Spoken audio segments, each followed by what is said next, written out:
Provocação Histórica.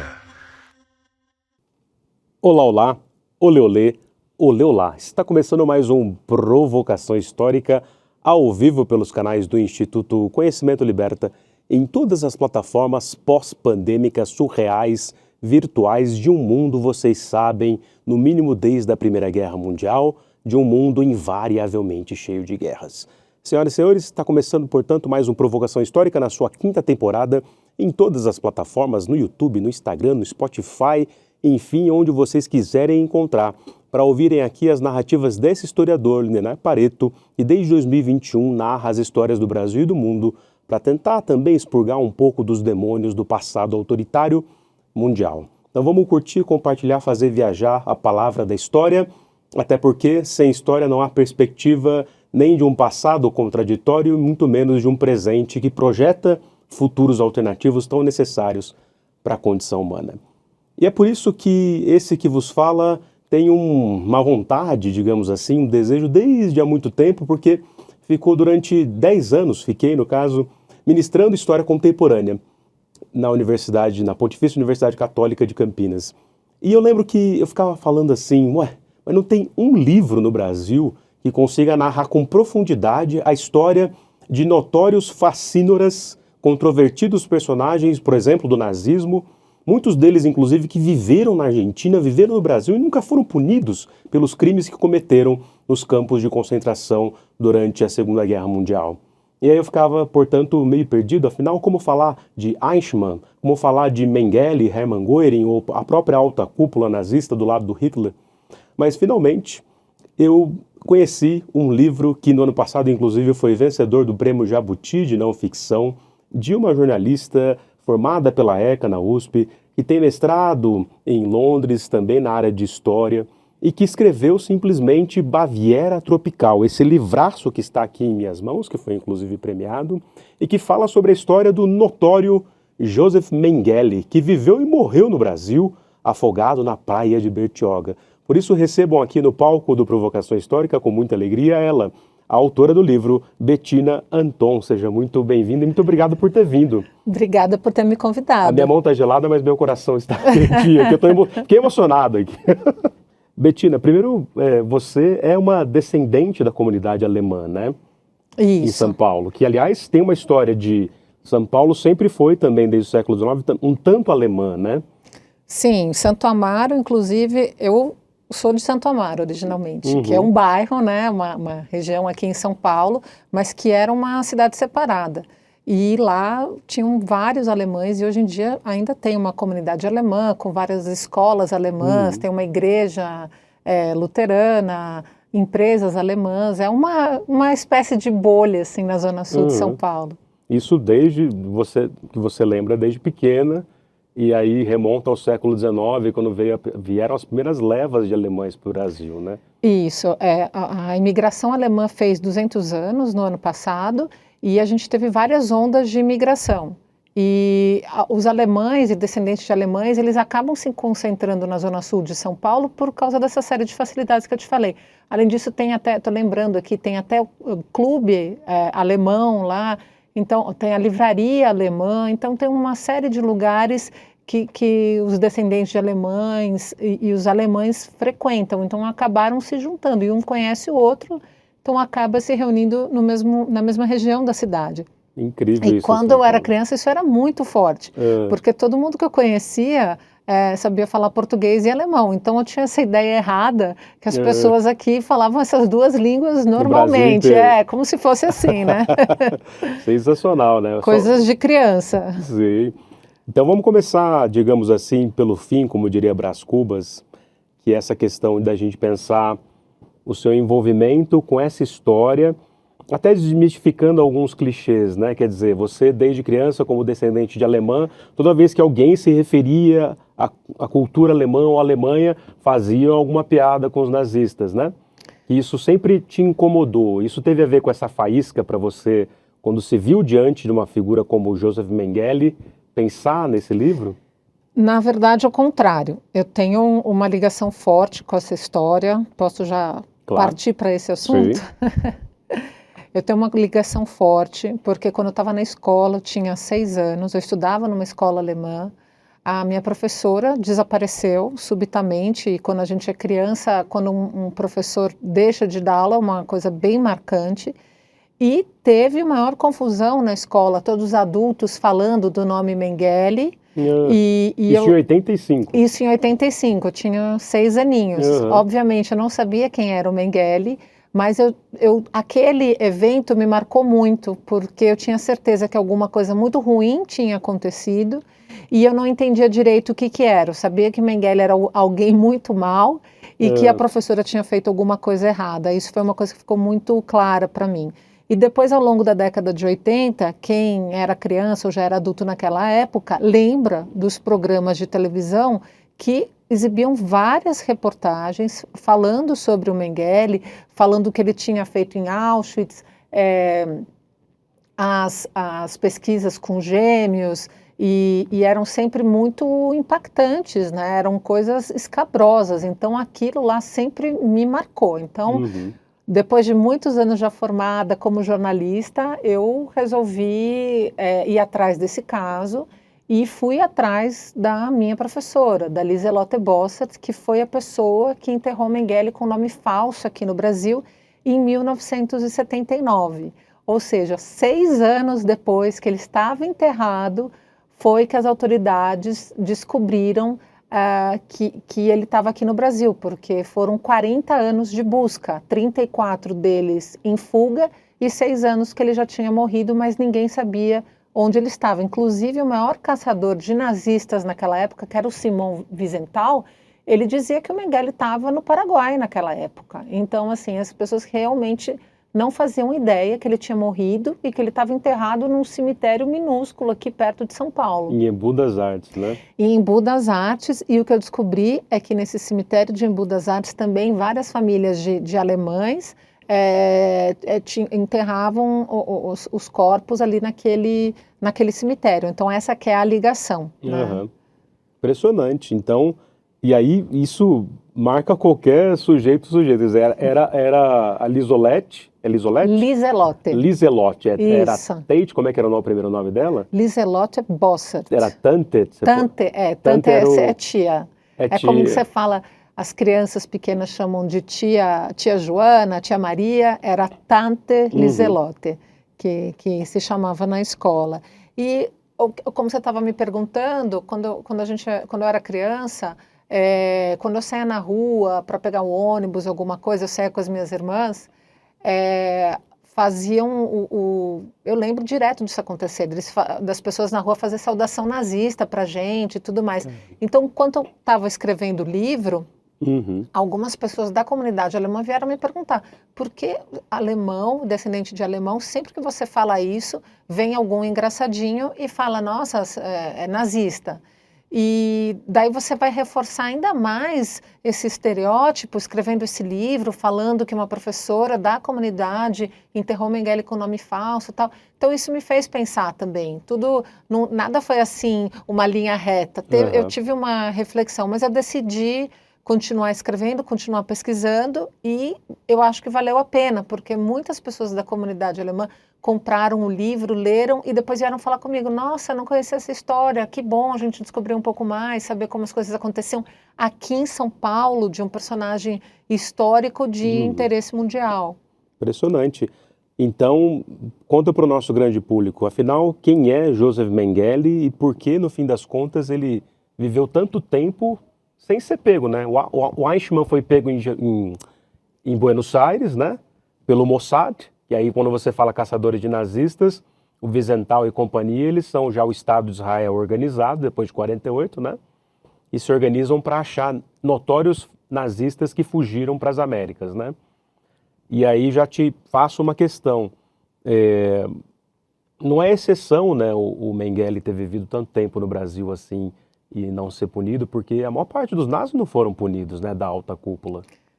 Muitos nazis não foram punidos. A gente teve não só o Mengele aqui no Brasil, que morou aqui no Brasil durante muitos anos, a gente teve outro criminoso nazista muito importante, digamos assim, que foi o Franz Stangl, que ele viveu aqui no Brasil abertamente com o nome dele, ele acabou não sendo punido também, porque ele foi extraditado para a Alemanha.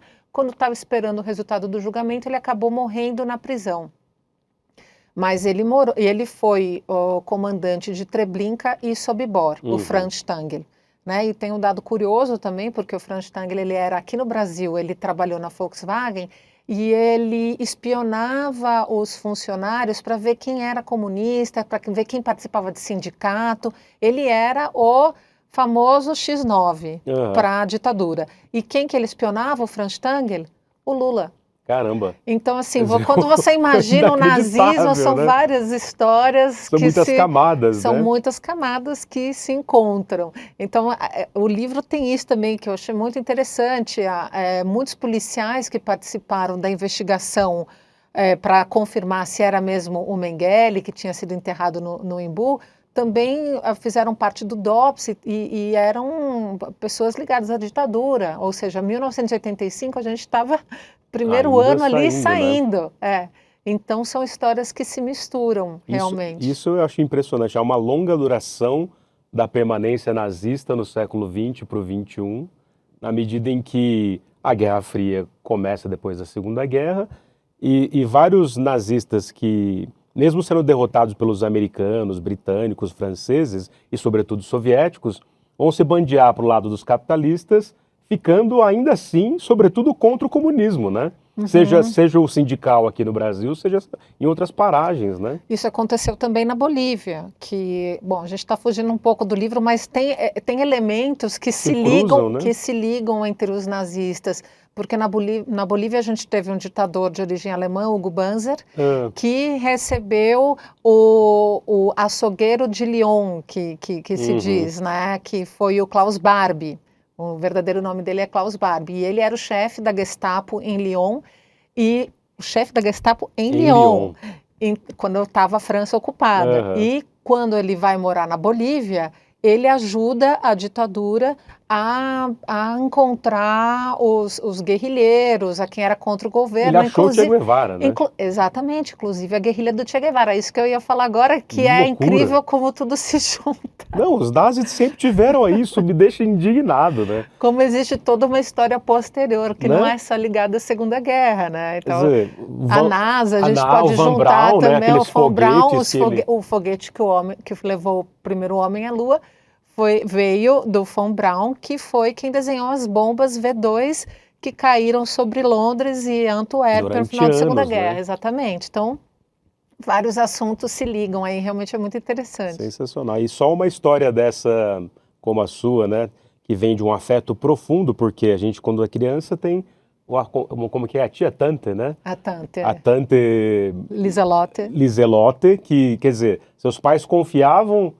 vocês a essa senhora, que a priori, se você descobre a história sem a boa jornalista, excelente pesquisadora que vai nuançar, né?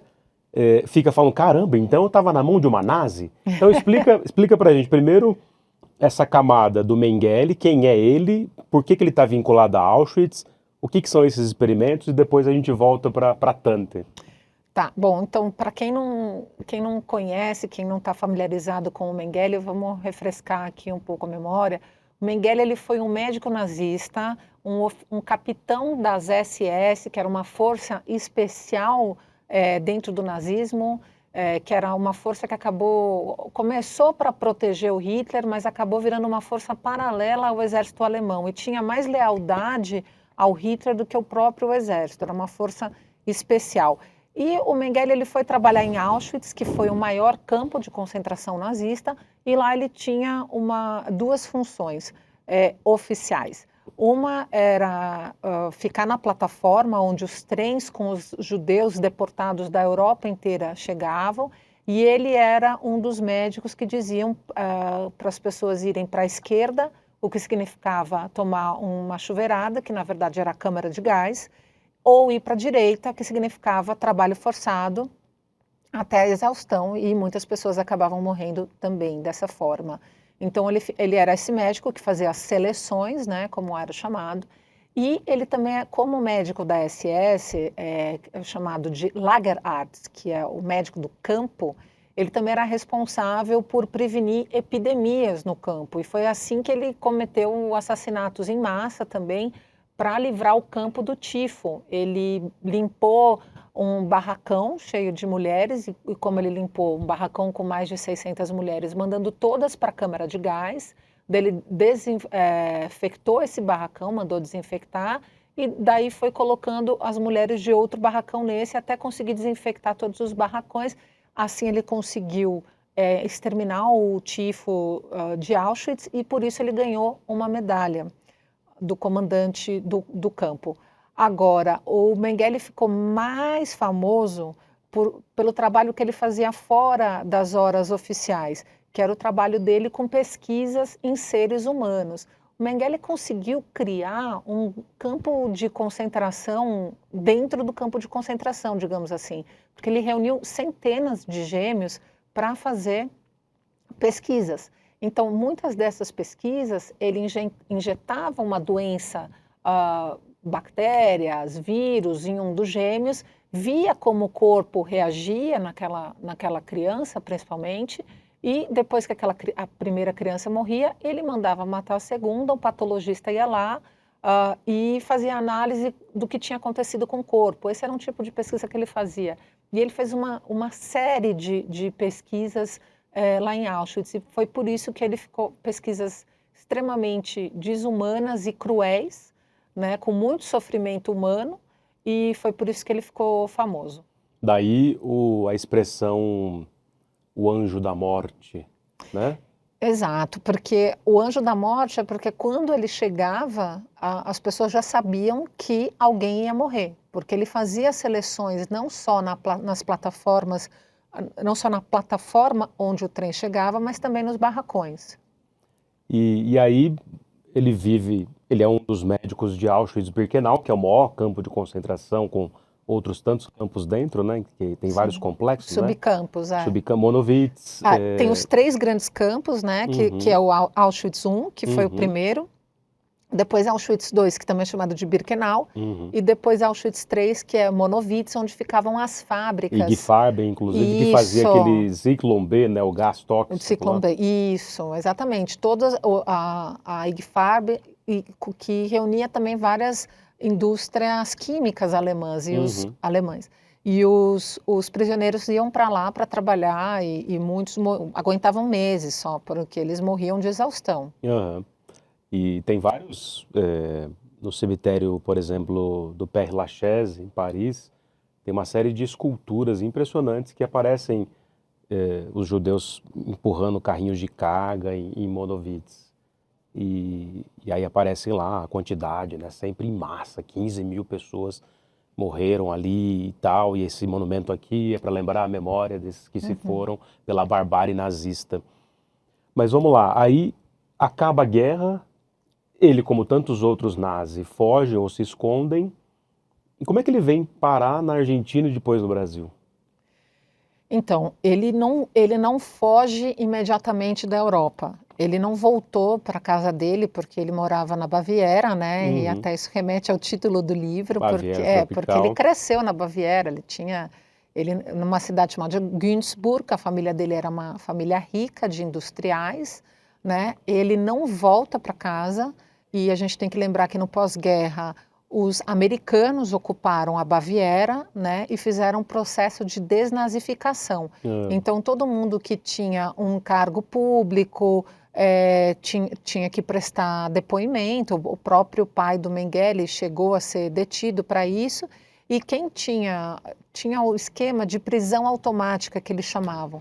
Por quê? Porque imagina, quando terminou a guerra, tinha 8 milhões de nazistas, né? Todo mundo que era afiliado ao partido era nazista, então não dava para prender todo mundo. Então os americanos inventaram a categoria de prisão automática, e a prisão automática era para quem era membro da SS, por exemplo, que foi considerada uma organização criminosa pelo Tribunal de Nuremberg posteriormente. Que é Schutzstaffel, né? Schutzstaffel. O que é o Schutz mesmo? Proteção. Proteção pessoal, praticamente. Isso, né? Começou como proteção pessoal para o Hitler. Foi assim que começou a. Aí eles dão uma espécie de golpe na SA do Ernest Röhm, né? E o Himmler se torna o grande chefão da SS, né? Isso, exatamente. E então, quando termina a Segunda Guerra, tem esse esquema de prisão automática. E o Mengele, por fazer parte da SS, ele deveria ter sido preso. E os oficiais da SS tinham uma tatuagem com o tipo sanguíneo. Mas, por sorte, o Mengele não fez essa tatuagem. Então, ele conseguiu passar batido, porque ele esteve em 2 campos de prisioneiros na Alemanha, ocupada pelos americanos. Então, ele conseguiu escapar, né, digamos assim. E ele foi no Em geral, a tatuagem era no braço? No pescoço. No pescoço. E, no geral... É uma seita, né? Exato. Mas exatamente, Né? E quando terminou a guerra, ele vai morar numa fazenda ali na Baviera e ele dá um nome falso e acaba morando ali uns 3 anos com uma família. Ele encontra os parentes dele, inclusive a mulher dele, mas sempre escondido na beira da estrada e tudo mais, até que chega uma hora que fica insustentável e ele consegue, porque ele tem muito dinheiro, ele consegue chegar até Gênova, consegue um passaporte falso da Cruz Vermelha, porque a Cruz Vermelha também estava dando passaportes sem fazer muitos questionamentos, porque muitas pessoas tinham perdido seus documentos, e a Argentina... Estava o caos, né? A Europa estava destruída. Caos, né? Sim, pós-guerra foi o caos na Europa. Mas tinha essa facilidade de ir para a Argentina, porque quem estava no governo da Argentina nessa época era o Perón, e o Perón tinha digamos assim, uma simpatia pelos nazistas, porque ele tinha essa afinidade com os fascistas. Ele, durante a guerra, ele chegou a ir até para a Itália, ele tinha essa admiração pelo corporativismo, pelo Mussolini, mas pouca gente sabe disso. O Perón chegou a ler o livro do Hitler, o Minha Luta, o Mein Kampf, mas ele tinha também um interesse que outros governos tinham, mais pragmático, de querer que esses oficiais nazistas, que na época eram extremamente capacitados, né, como a gente acabou de falar, o Wernher von Braun, que foi para a NASA, ele também tinha interesse em atrair essa inteligência para a Argentina. E foi assim que ele recebeu tantos nazistas. E Buenos Aires virou um polo de nazistas na década de 50, né? Eu fui para lá também para pesquisar, andei ali em Vicente Lopes, que é um município colado no norte de Buenos Aires, com vários casarões, umas ruas muito tranquilas, e ali que viviam a comunidade britânica e alemã. E os alemães e os criminosos nazistas foram para lá. Então eu peguei todos os endereços que o Mengele e o Eichmann tinham morado ali, e eu fiquei chocada como tudo era muito próximo. E tinha um casarão ali onde eram feitos os encontros. E eles tinham até uma revista de extrema-direita que era editada ali em Buenos Aires. Então, assim...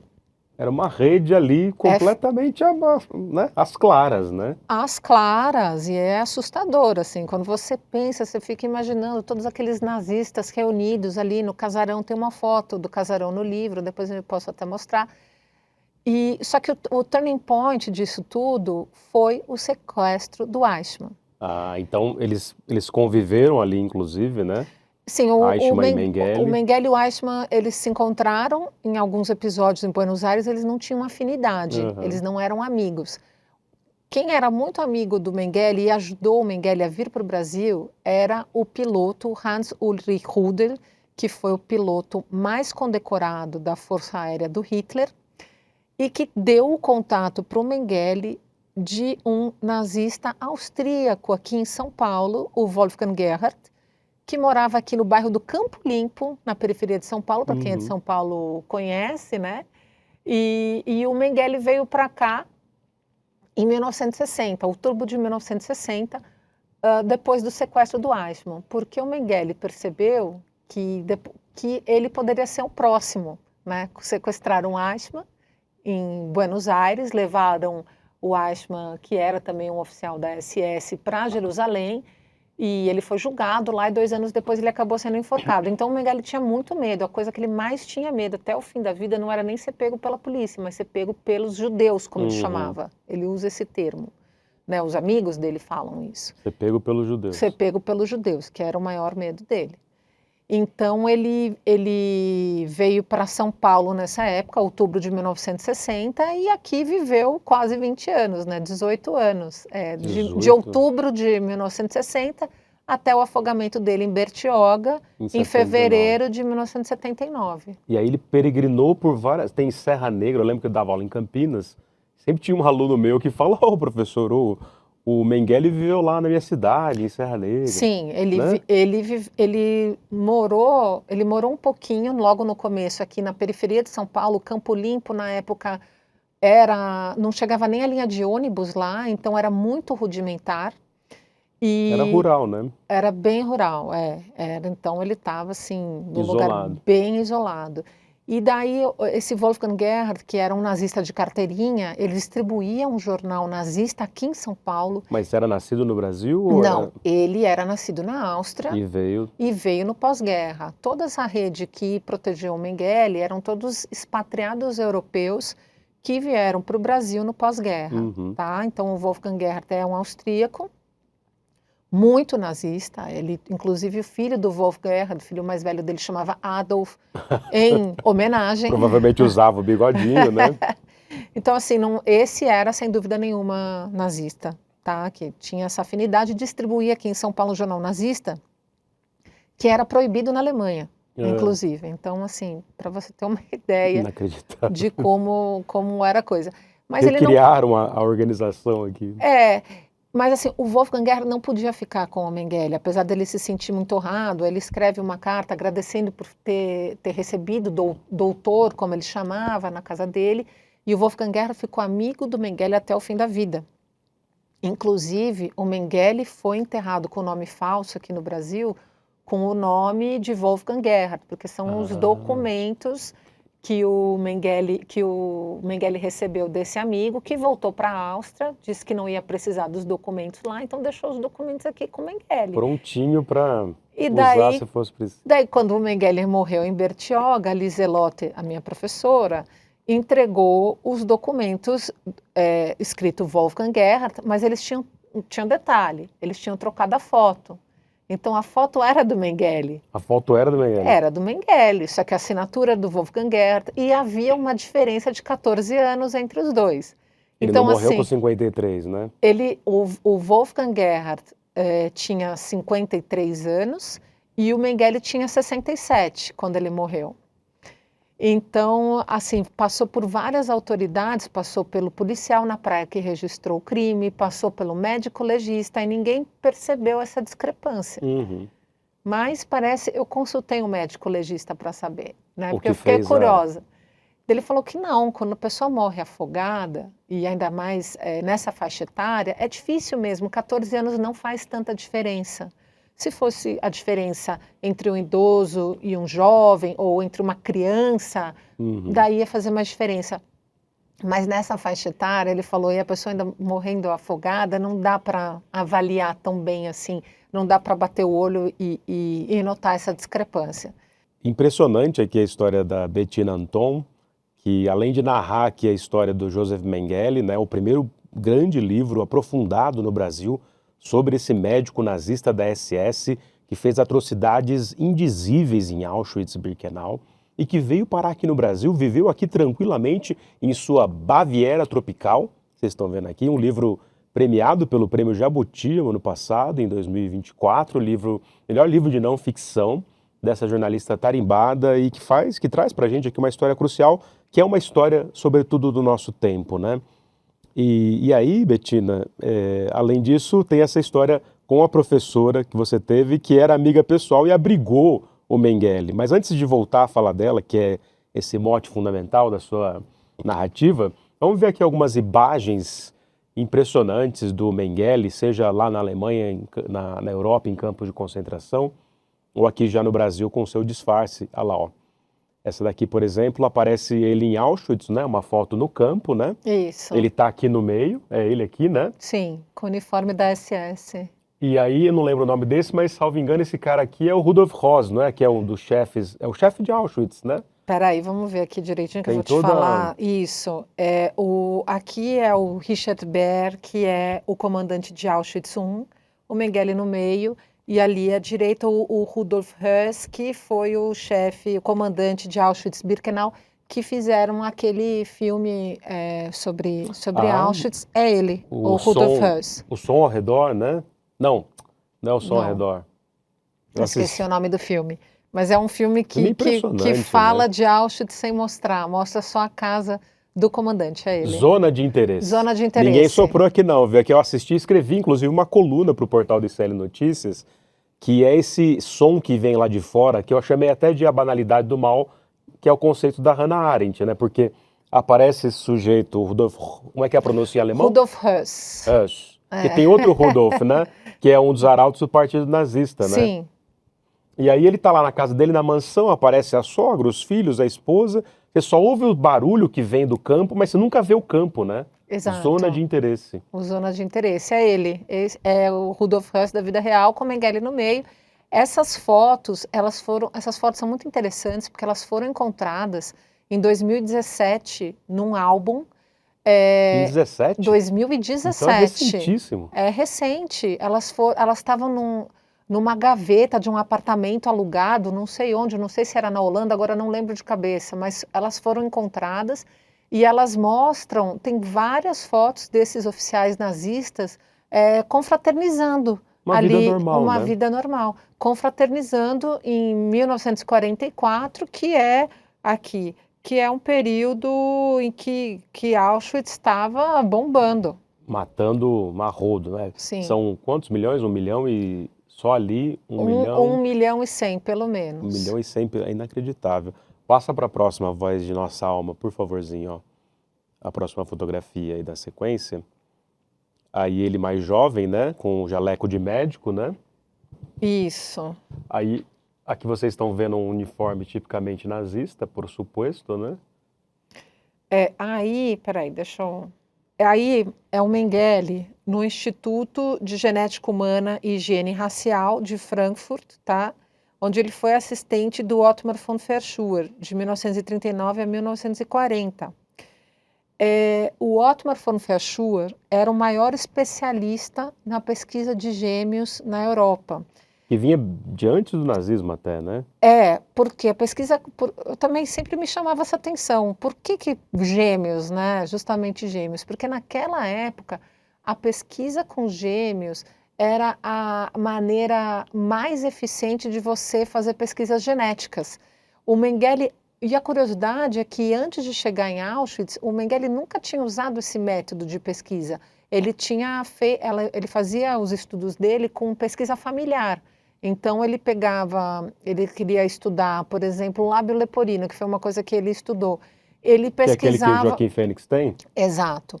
Ele pesquisava a árvore genealógica do paciente para saber, entrevistava os parentes para fazer esse levantamento genético. Uhum. Chegando em Auschwitz, ele viu que ele tinha à disposição dele centenas de gêmeos. E daí que ele começa a fazer essa pesquisa com gêmeos, porque o chefe dele...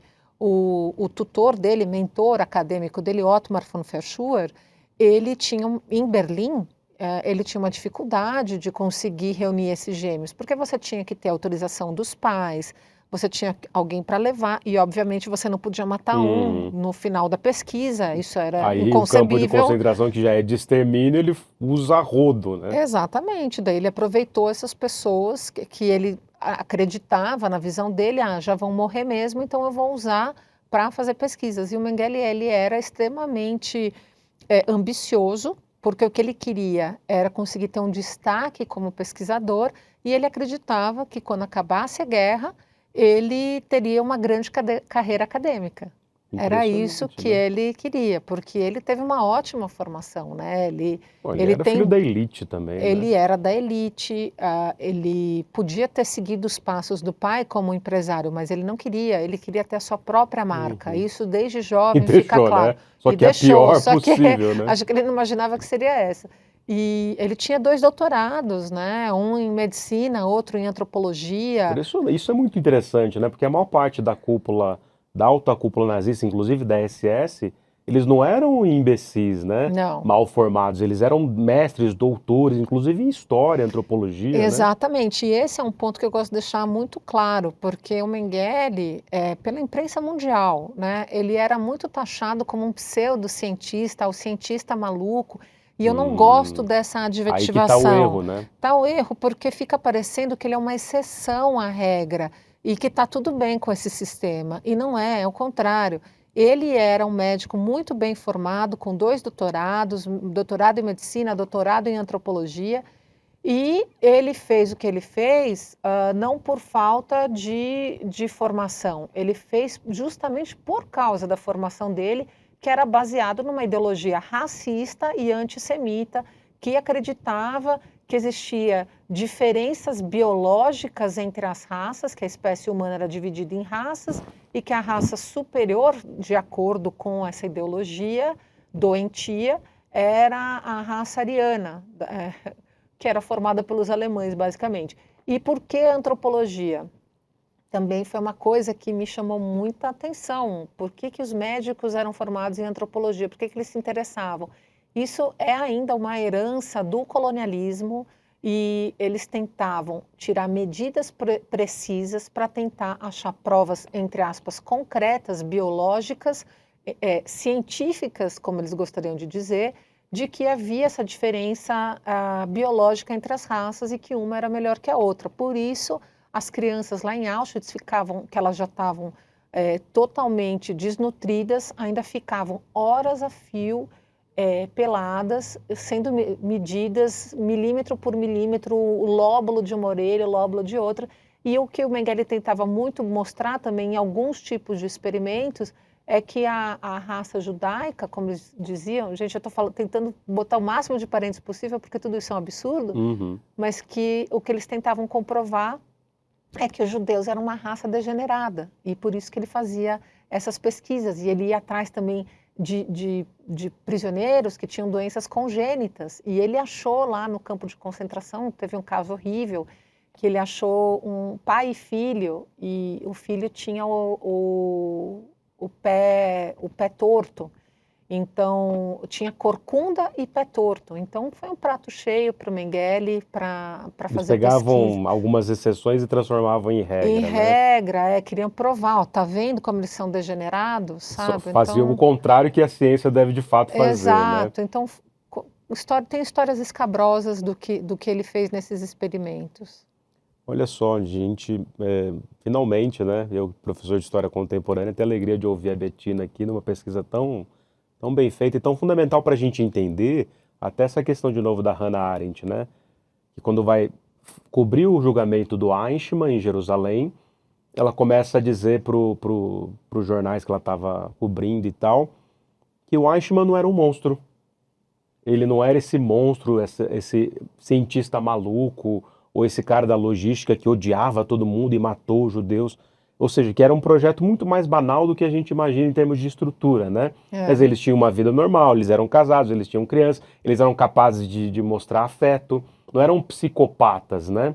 Quer dizer, quando a gente tenta entender essas figuras a partir de uma pecha de alucinados, loucos e desviantes, a gente não entende que a estrutura inteira da Alemanha nazista fazia isso em termos de ideologia mesmo, né? Quer dizer, aí ela fala que Eichmann não era um monstro e sim um medíocre, porque só estava supostamente obedecendo ordens, o que é uma desculpa esfarrapada dos nazis, né? O que é mentira, né? Porque eles tinham uma identificação com o projeto ideológico, com certeza.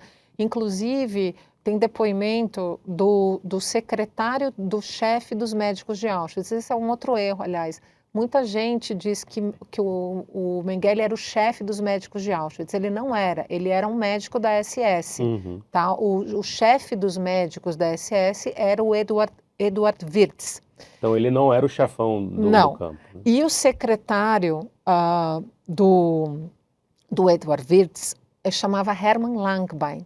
Ou seja, ele estava numa postura, numa posição muito privilegiada para perceber o que acontecia no campo. E ele tinha muitas anotações. E o que esse Hermann Langbein percebeu, e depois ele foi muito importante na caça aos nazistas, depois que acabou a guerra, ele percebeu que o Mengele ele trabalhava na plataforma muito mais do que os outros colegas dele.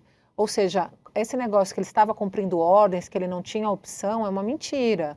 Ele era dedicado. Ele era dedicado. Por quê? Porque ele estava interessado em achar cobaias humanas para os experimentos dele. Então era uma vaidade dele. E ele tinha autorização para fazer esses experimentos. O Edward Wirtz, que a princípio não era nazista, a história do Edward Wirtz também é interessante.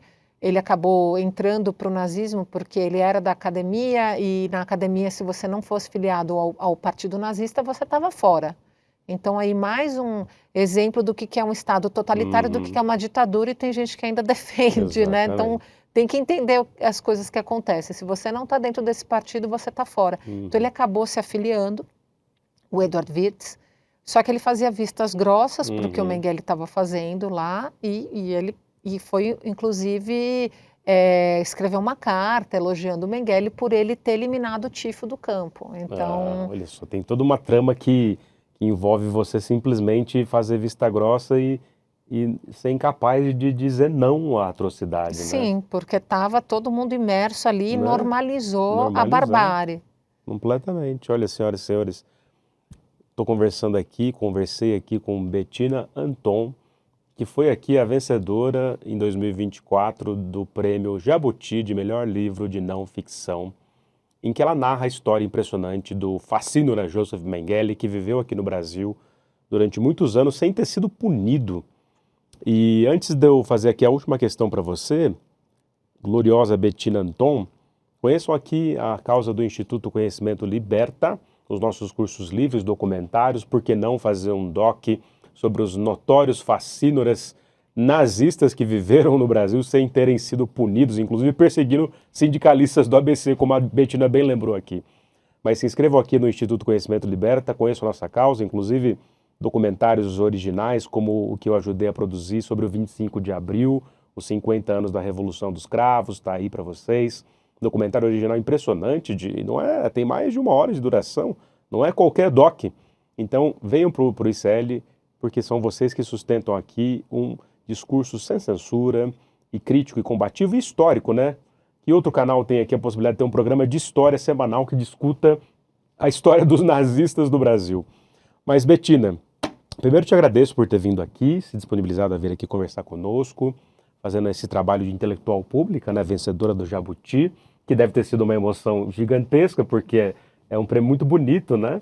E daqui a pouco você pode contar também, ou virar outra vez para falar só do sentimento. Mas aí você, para finalizar, fala de novo eu sempre erro o nome dela, não é Liselotte? A Liselotte. A Liselotte. Ela falava o tempo todo para você que muita grana rolava. E aí você entrevistou ela, mas ela morreu pouco tempo depois, só descobriu alguns anos depois que ela tinha morrido. Que grana era essa que ela fala o tempo todo, que protegeu tanto esse nazista? Então, esse é um dos mistérios que eu queria que ela me explicasse melhor. Infelizmente, eu acredito que ela levou esse segredo para o túmulo, mas algumas coisas a gente consegue descobrir. Por exemplo, eu descobri que eu peguei a matrícula do imóvel onde o Mengele viveu os últimos anos da vida dele, e eu descobri que essa casa passou para o nome dela, da Liselotte. Então aí você já vê que já tem uma grana envolvida. Mas o mais curioso é que na casa estavam cheios de cadernos do Mengele com os diários dele. Caramba. E eles deram esses diários para o filho do Mengele, para ele levar e não sei o que mais.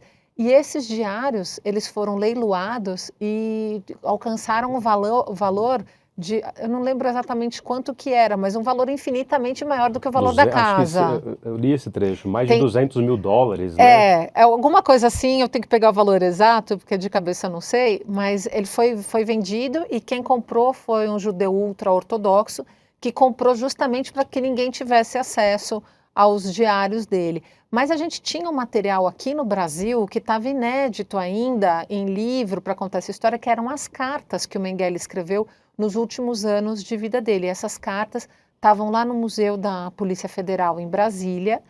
E como a gente estava conversando agora há pouco, o livro, ele teve que contar o que o Mengele fez em Auschwitz, porque se a gente pega só o período dele aqui no Brasil, é impressionante, ele parece uma pessoa normal. Um velhinho fofinho que conserta brinquedinhos de madeira para os Ele seus... fazia canoa para os filhos da Liselotte, canoa de madeira, ele cuidava dos filhos dela, ele saía para passear com os cachorros, colhia amora, ia fazer passeio para cachoeira, para praia, como vocês sabem, porque ele morreu afogado em Bertioga, ele estava lá passeando. Então gostava de tomar vinho, conversar sobre astrologia com os amigos. Gente, uma pessoa assim parece que é normal, né? Incapaz de fazer uma atrocidade. Parece que é normal. Então, se a gente tira o contexto dele, parece que realmente não foi tão mal assim. A gente tira o contexto, a gente também tira toda a responsabilidade do que ele fez. Infelizmente, ele acabou a vida sem ser punido. Então, a gente tem que lembrar o que ele fez, até em nome das vítimas.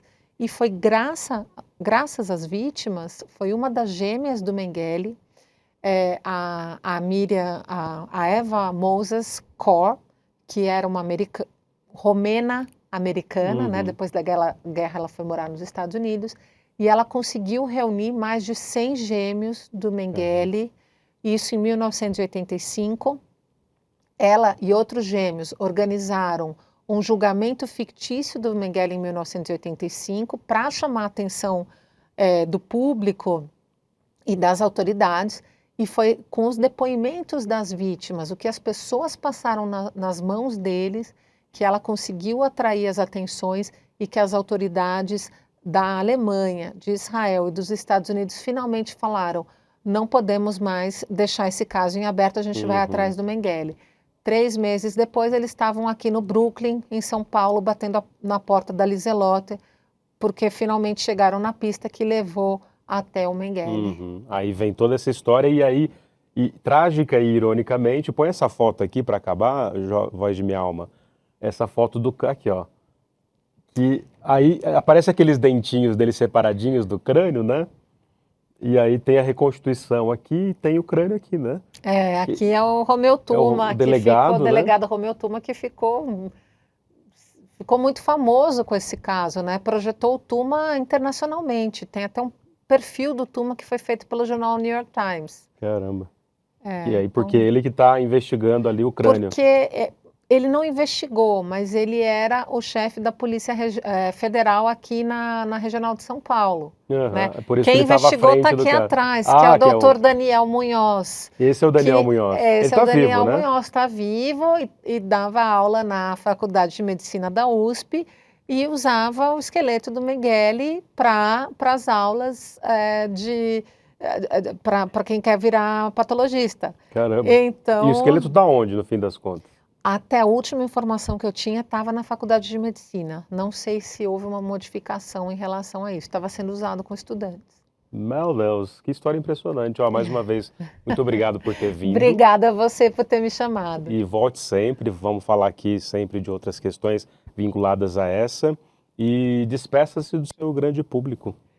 Obrigada pelo interesse, pelo livro. Leiam Baviera Tropical e recomendem pelos amigos se vocês gostarem. Esse aqui é o livro, mostrando mais uma vez a capa, mostrando esse universo do Mengele recriado aqui, né, no Brasil. É isso, gente. Obrigada. Mas a capa ficou maravilhosa, porque é a síntese de tudo que você narra aí brilhantemente, né? A foto dele em Auschwitz, mas a natureza no Brasil, mas também o crânio dele que indicou finalmente, né, o fim dessa história, ou parte do fim, porque vários mistérios continuaram. Muito obrigado, Bettina, mais uma vez, um beijo no seu coração. E a vocês, nosso grande público e também a nossa produção, um beijo, tchau, até semana que vem. Adeus.